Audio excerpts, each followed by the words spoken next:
Okay, this is just a document. I've been wanting to do this for a while. But I just want to, a video documentation of like what's in my current golf bag, just in case someone asks in the future and I'm unsure. But, okay, so I got 2 drivers as usual, technically 3 because I got an extra head. But I got 2 drivers. I got the Sim 2, which is busted up as shit. Got that used, but the reason it's busted up is because of me. Yeah. Then I got the Cobra Speed Zone.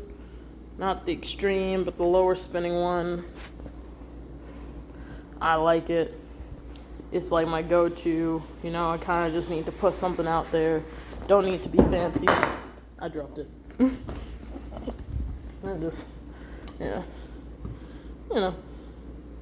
It's good. It's also wrecked the fuck up. Because, that's just kind of because I hit hard, man.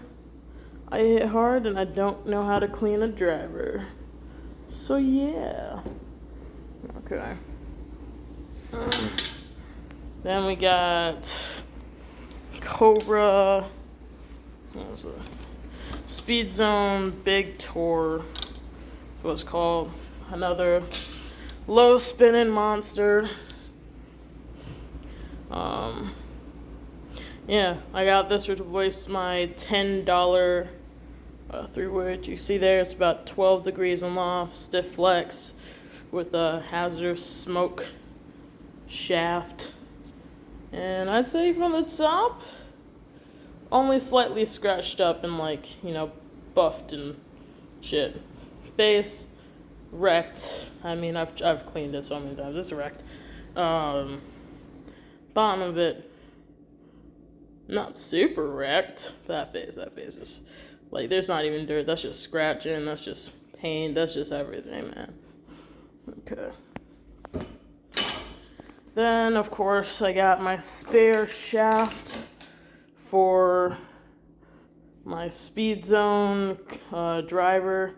It's a stiff flex. Got a regular size grip on there. Regular size grip on all the drivers. A mid-side grip on the 3-wood, which is uncomfortable. Because I'm not sure. I got big hands. Big shit. What do they say about that shit?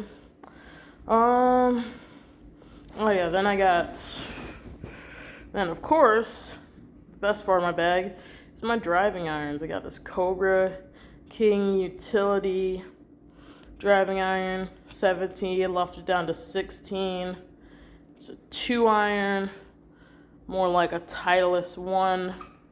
So, what is it? This seems small, I think, from this angle. It seems like it's got a thick top line, but it seems like it might be smaller than some,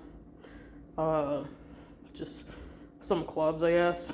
But the shit's got like a 80 gram, I want to say. 80 gram. I think this is 80 grams. This might not be 80 grams. I think this is 80 grams.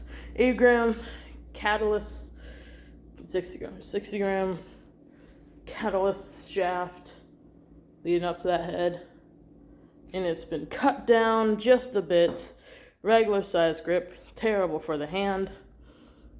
Cut down just a bit so it sits more flat, since I am 2 degrees flat. 2-3 degrees, depending on which clubs you give me. And then of course I'm stocked up on Ben Hogan kind of clubs. I really want a Ben Hogan driver. Ben Hogan, sponsor me. I'll make cool content. I'm not making cool content, but I could.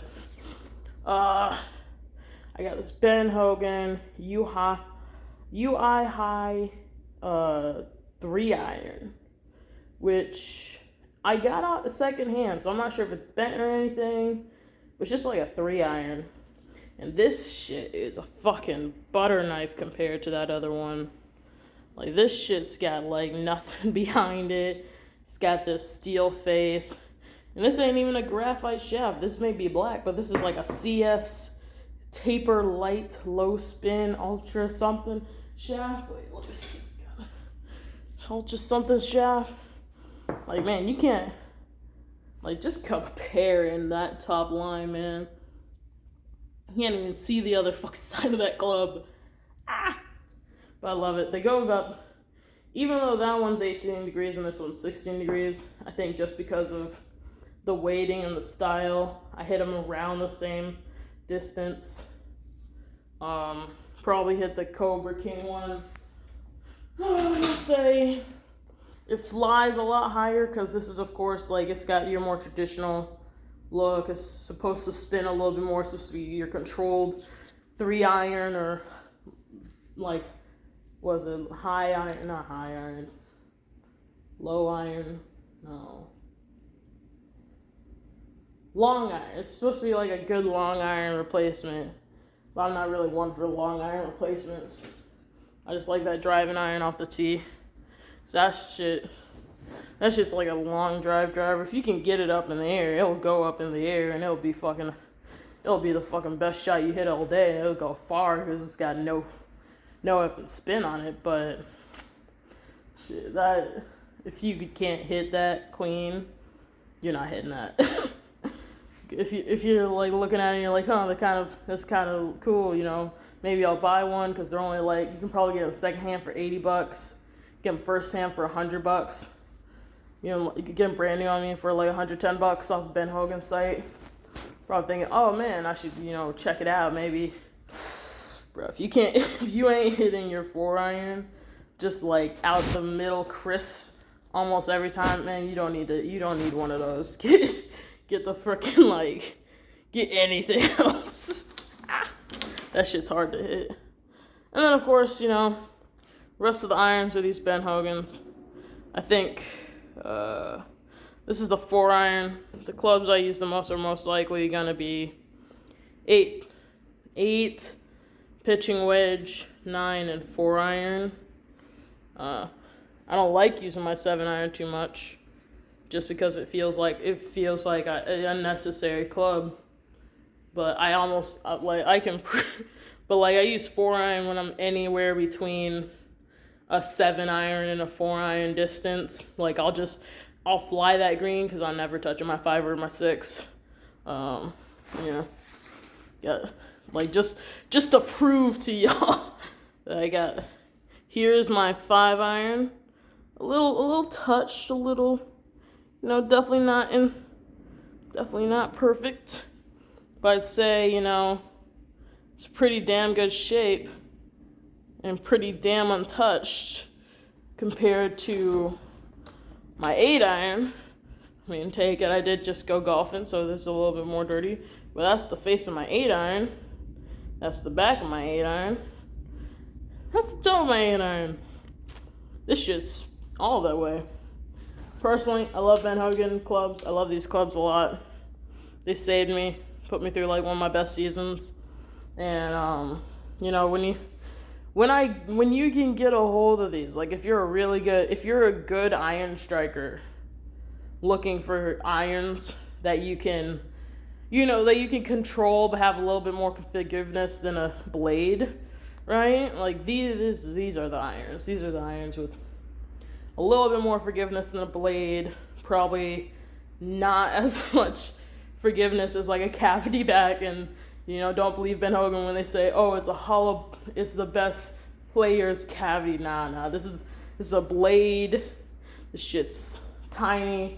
Like, it's just like these heads are not too insanely long. I think, yeah, they're about the width of my palm. Definitely had longer heads before, but you know, if you're a good iron striker and like your worst shot, if your worst shot, like your average worst shot, we're not talking like, you know, scoring it or completing other stuff, but if your worst shot is still gonna go somewhere, then you probably are a pretty good iron striker. And like these are really good for that, especially if you want a little bit more control. Especially if you're not trying to just, you know, show off to your friends like, oh yeah, I hit my 7-iron the distance that you hit your you hit your 4-iron, because, like, you know, give me some P790s, man. I'll be giving me like a P790 and some low spin shafts. Man, I'll be hitting my 7-iron as far as Bryson DeChambeau if you really want me to, but yeah. But yeah, so these are good for people who are okay with their distances and just kind of want control in a good feeling club and like enjoy feedback. If you're not someone who wants, if you're like someone who's like, you know what, if I'm in the middle of a match, I don't want to know, I just completely mishit that, I just want it to go, don't get these. Nah. But they're cool clubs, they're good for good iron strikers. And then I got the putter, the double wide Odyssey Stroke Lab putter. I got this shit in black because I'm I don't know, I'm whatever you want to call me, but Stroke Lab double wide. Personally, if it was up to me, I'd still be playing my other putter, but my coach took it on account that it was from the 70s or the 60s. It was from a long time ago, and he said I needed a new putter because mine was in his words, it should be on someone's mantle, not in my bag. A lot of my clubs were like that. Used to be like literally up till I think 2 years ago, I was playing Persimmons and Wilson staff clubs from the 70s. I had 2 3-irons in my bag just because it's like, oh, that's cool, 3-iron, fucking 3-iron. And now I have these clubs, and I think they definitely suit me more, just compared to, just because I don't think I've ever really played more modern clubs. So yeah, I don't think I really play modern clubs very often, or at least not in the past several years. So I think it's pretty cool that I can have like that modern technology, you know, a cool black finish, and they go pretty long. You know, but no one's telling me to put this shit on my mantle. You know, so I think that's cool. And then of course, wedges, you know, classics, cheap and classic, Kirkland. I know nothing about wedges. I had, like, back in the days where I just straight up, you know, didn't care about golf and was playing persimmon clubs and like in like whatever clubs I could get my hands on for super cheap. Like, I don't think I paid more than like I don't think I paid more than like 20, I want to say $50 for my entire bag of golf clubs. And now this golf bag's worth a lot more money than that. But yeah, yeah. So I didn't have wedges, because wedges, I didn't really know those existed. I had a box set, and then I had Goodwill sets. And wedges were never just like a thing that anyone really mentioned to me, or anyone really like said, oh yeah, you should get wedges, right? So I was like, so I was used to, the only piece of advice I had relating to wedges was like, oh, what you need to do when you're in a bunker is use your most lofted club and just strike at it as hard as you can, and it'll pop out. And I'm like, cool. Me was hitting out of bunkers with a fucking 9-iron. I'm like, I was hitting out of a bunker with a 9-iron. And I told my coach, and my coach was like, what do you use to get out of bunkers? I pull out this bladed 9-iron thing with the like crappy 70s degrading grip. It says like Wilson staff, Wilson Tour on it or some shit like that. He's like, you are not using this to get out of bunkers. I'm like, yeah, this is fairly effective. He's like, are you opening it up? And I'm like, no, what's that? I'm like, no. What the heck is that? So yeah. I can justify paying a lot for my driver. I can justify paying a lot for my 3-wood. I can justify buying 2 driving irons, because I have 2 drivers, so why not 2 driving irons? But I just can't justify paying exorbitant amounts of money for used wedges, let alone new wedges. So this is the most I've ever paid, because prior to this I had those $80 Lazarus rainbow wedges and I love them. They had no spin on them though, and I already spin my wedges probably what I should be spinning a 4-iron at, and I'm trying to get that backspin, and yeah. So I got wedges in here, Kirkland, there's sweet, pitching wedge, putter, umbrella, and then of course any balls or gloves I can get my hands on. I got Kirkland in here. I got Really Cool Rocket Balls Speed. I got these Kaedes. I got them in white. I got them in blue. I got them in multicolored. Those are the box ones. And then of course my loose ones are just anything I can find on the course and pick up, as long as I know it's not someone else's. And then of course I got Swing Caddy SC200 Plus, more Kirkland balls, more Kaede balls, more balls in general, and of course an extra driver head. Oh yeah, I got what I got in here? I got a rangefinder. This thing was like 80 or $100, super cheap. Kind of works badly. And yeah, that's my bag. I of course got the TJGA little thing, tells me all the rules. Personally, I've broken every last one here, so I kind of know them by heart. Yeah. Okay.